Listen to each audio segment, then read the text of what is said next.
Polad Həşimov Azərbaycana dastan yazdı. Allah ona qəni-qəni rəhmət eləsin.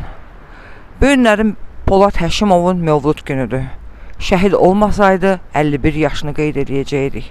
Çox təəssüf eləyirəm ki, Polad Həşimov həyatda yoxdur. Ruhun şad olsun, general mayorum. Salam hörmətli izləyicilər, sizi Türk STV-dən bir daha narahat edirik. Bugün bildiyiniz kimi Azərbaycanın milli qəhrəmanı Polad Həşimovun Mövlud günüdür. Yanımdakı oturan bizim qazimizdir. 44 günlük vətən müharibəsində iştirak edib.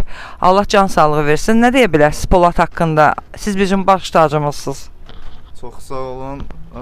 Polad Həşimov bizim generalımız. Allah ona rəhmət eləsin, məkanı cənnət olsun. Onun sayəsində bu çaxnaşma baş verdi. O şəhid olandan sonra onun intiqamını çox möhkəm şəkildə onun intiqamını biz aldıq. Polad Həşimov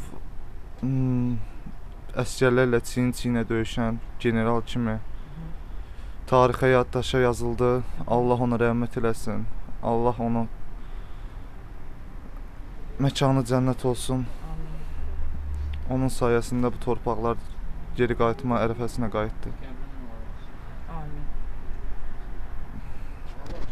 Çox sağ ol qardaşım, Allah razı olsun, Allah sizə can sağlığı versin.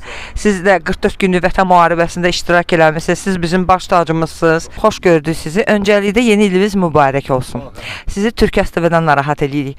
Bugün Azərbaycanın milli qəhrəmanı general mayorumuz Polad Həşimovun Mövlud günüdür.